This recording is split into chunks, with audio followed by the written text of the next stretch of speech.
I never imagined I'd be here, but once it started, I couldn't turn back. It was supposed to be an ordinary night, the kind where the world fades away, and I'm left alone with my thoughts, nestled in the comfort of my bed. But tonight felt different, heavy, like something was hanging in the air just out of sight. I tossed and turned, the usual rhythm of sleep eluding me. There was no reason for it. No clear answer to the feeling gnawing at my insides. I reached for the bedside lamp, its soft glow filling the room, but it did nothing to calm the unease spreading through me. I couldn't shake it. Something was about to change. I glanced over at Michael, my husband, sound asleep beside me, completely unaware of the storm brewing just a few feet away. His steady breathing, the only sound filling the quiet room, only made me feel more restless. He had no idea what had been happening in the shadows, no idea what I'd been hiding. But it wasn't just me anymore.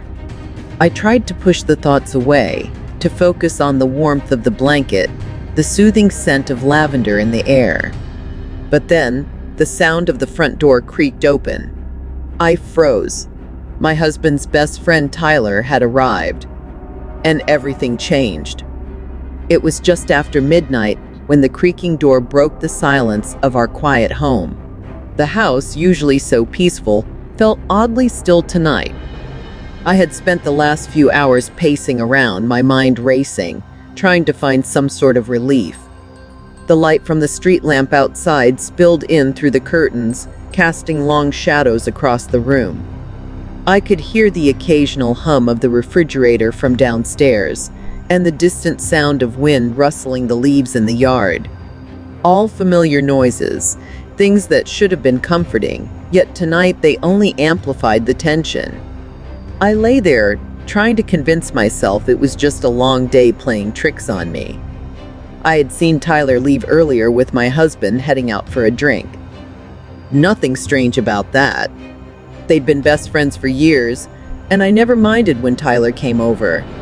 It was usual routine, comfortable really. But tonight, it felt different. The quiet shuffling of footsteps in the hallway sent a chill down my spine, and I found myself holding my breath. Why was he here so late? My mind rushed to find logical explanations, but none made sense. It wasn't like Tyler to pop in at this hour, especially without any warning. My heart began to beat a little faster. I glanced at Michael again.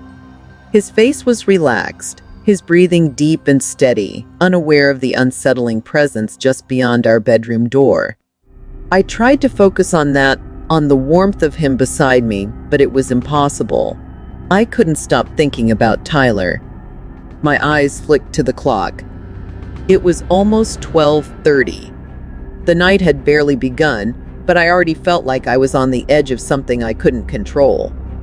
I just needed to know what was going on, why tonight felt so wrong. And then, the door to our bedroom slowly creaked open. The door cracked open just enough for a sliver of moonlight to spill into the room. Tyler's silhouette stood in the doorway, tall and shadowed, like something unreal. I didn't know what to say. My mind was blank, but my body knew something wasn't right. For a moment, there was silence. I could hear my own breath, shallow and quick, betraying the calm I tried to maintain. Tyler didn't move, and neither did I. He just stood there, his gaze shifting between Michael and me, and I felt something stir inside me, something I couldn't explain.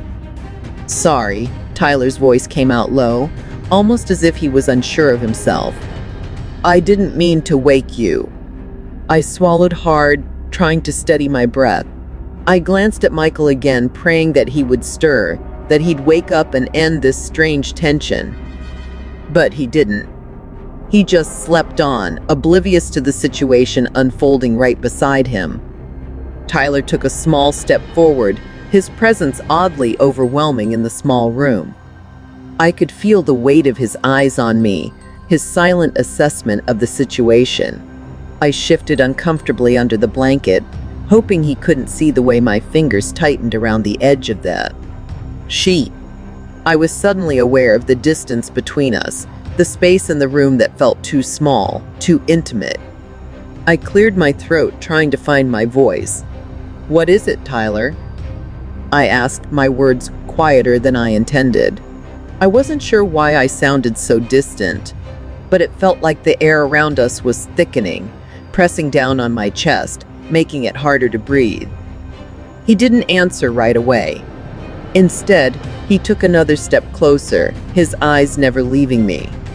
I could feel my pulse quicken, a knot forming deep in my stomach. Something was wrong, something that neither of us had said, but it was there, hanging in the air between us. "Everything's fine," he muttered, his words almost too soft to hear. I needed to talk." But his voice was strained, almost like he was trying to convince himself as much as me. A wave of unease washed over me, and I instinctively pulled the blanket up closer to my chin.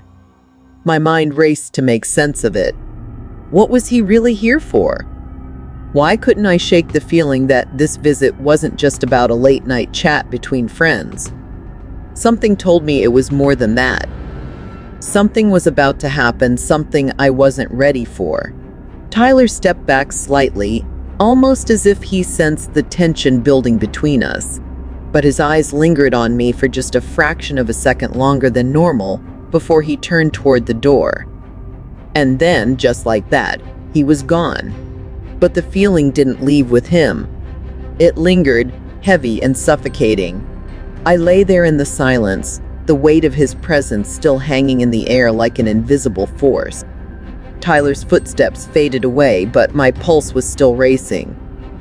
I could feel my heart thudding against my chest, each beat louder than the last. My body was frozen in place, as if the tension in the room had somehow locked me in place, unwilling to let go. I tried to focus on Michael. I tried to let the comfort of him beside me ground me, to let his steady breathing pull me back from the edge. But it wasn't enough. It couldn't be. I turned on my side, facing the wall, hoping the darkness would give me a sense of clarity. But all I could think about was Tyler. I could still see the way he had looked at me, the quiet intensity in his eyes. The way his presence had made the air in the room feel thick, almost suffocating. Why had he come in? Why hadn't he just left when he saw me awake? It wasn't like him. There was a part of me that wanted to push all of this away, to chalk it up to nothing more than a late-night conversation, a mistake. But that voice in my head wouldn't let me. The knot in my stomach tightened as I thought about the unspoken things between us. The look he gave me, the one I couldn't quite place. It wasn't friendly. It wasn't normal. I shifted again, uncomfortable in my own skin. What was that all about? I whispered to myself, though I already knew the answer. I could feel the pull deep down. I knew it. I wasn't sure if I wanted to acknowledge it, but I could feel it. The undeniable attraction between us. I closed my eyes, trying to ignore the heat that was creeping up my neck. I wanted to turn back, to forget everything that had just happened. But no matter how hard I tried, I could still feel his gaze, still hear his voice in my head. I needed to talk, he had said. But I wasn't sure if it was the truth. And then, just as I thought I could push it all away, another thought crossed my mind. What if it wasn't just the attraction? What if he had been testing me? What if, in that moment, I had been just another temptation? The guilt of that thought churned inside me. But then, another voice, one I couldn't quiet, asked, what if it was more than that? What if the tension wasn't just in my head? What if something had changed? I clenched my fists, pressing them against my eyes, hoping the discomfort would go away. But it didn't. It lingered. And deep down, I knew I couldn't escape it. The thought of what Tyler might want, what he might do next, kept me awake. The pull, the temptation, it was there, stronger now than it had ever been before. I could feel myself teetering on the edge, unsure whether I should fall or pull back. But in my heart, I knew one thing: the line had been crossed. The house was unnervingly quiet. The only sound was the rhythmic ticking of the old clock on the wall, counting down the seconds. It was as though the world had held its breath, waiting for something to happen. I couldn't escape the heavy feeling in my chest, the restlessness that had taken over me ever since Tyler left the room. I had convinced myself that I was imagining things, that I was reading too much into the brief encounter. But the longer I lay there, the less I believed that. There was a question gnawing at me, growing louder with every passing minute. What if Tyler was waiting for me? The temptation was unbearable. I could still hear his voice in my head, the subtle way he had spoken, the way his eyes had lingered on me just a moment too long. It wasn't just a casual visit. It couldn't be. Something had shifted, and I couldn't deny the pull I felt toward him. But then there was Michael sleeping beside me, unaware. The man I had married. The man who trusted me. The man I loved. I shifted uncomfortably on the bed, feeling the weight of the choice pressing down on me. What was I supposed to do now? The desire, the curiosity, the pull toward Tyler, it was all so strong. It felt like a magnetic force, drawing me closer to something I knew I shouldn't touch. I looked at Michael's peaceful face, his steady breathing soothing yet torturous in its calmness. How could I betray him? How could I risk everything we had for a fleeting moment of something I didn't understand? But then my mind flashed to Tyler's eyes again, that look of quiet longing. I could still feel the heat of it, burning beneath my skin. It wasn't just curiosity. It was desire. A desire I hadn't felt in so long. And now it was here right in front of me, impossible to ignore. My fingers tightened around the blanket, pulling it close as if to protect myself from the decision that loomed in front of me. A part of me wanted to get up, to walk away, to choose the safety of my marriage. But another part of me, the part that had been lying dormant for so long, screamed to go to him, to let myself feel something other than guilt and responsibility. I felt a deep, crushing pressure in my chest, the conflict inside me warring with itself. The world outside the room seemed to fade into the background, leaving only the suffocating silence of my thoughts. The door creaked open again. I froze. Tyler's silhouette filled the doorway once more, but this time I didn't look away.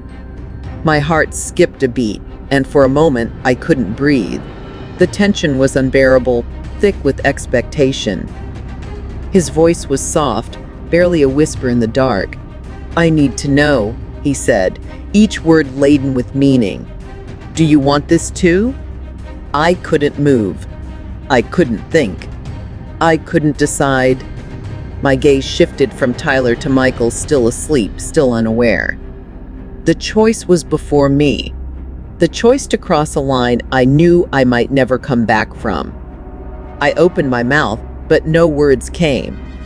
Only the weight of what I was about to do. Would I let myself fall into this temptation? Would I choose the safety of my marriage or the unknown danger of what Tyler was offering? For a split second, everything was still. Time seemed to stop. The decision hung in the air, the tension so thick I could almost touch it. And then I took a breath. But what happened next? I couldn't tell. Not yet. I stood frozen in place, staring at Tyler's form in the doorway. His presence was electric, pulling me in, but the weight of what I was about to do felt unbearable. My heart pounded in my chest, every beat a reminder of the impossible choice in front of me. Tyler's eyes held mine, waiting, but the silence was deafening. The room felt smaller now, suffocating, as if the walls were closing in around me. I couldn't breathe, couldn't think clearly. The image of Michael still sleeping so peacefully in our bed kept flashing through my mind. My marriage, My vows, everything I had built with him seemed to hang in the balance, slipping away with every passing second. And yet, here I was, caught between two worlds. Tyler took a small step toward me, his breath catching in the stillness. His presence seemed to fill every corner of the room, a tempting force I couldn't seem to escape. I wanted to take a step toward him, to give in to the feelings I had buried for so long, but I couldn't move. I couldn't tear myself away from the fear that was slowly creeping in. I closed my eyes for a moment, trying to steady myself, trying to clear the noise in my head. "I can't," I whispered, my voice barely audible. It felt like a lie, but it was all I could say. Tyler's gaze softened for a moment, his expression unreadable. He didn't push, but I could see the frustration building behind his eyes. He stepped back slowly, the distance between us growing. My heart ached with the loss of the possibility that had felt so real just moments ago. But as I stood there, my heart pounding in my chest, something shifted. I knew that I hadn't made a choice, not yet.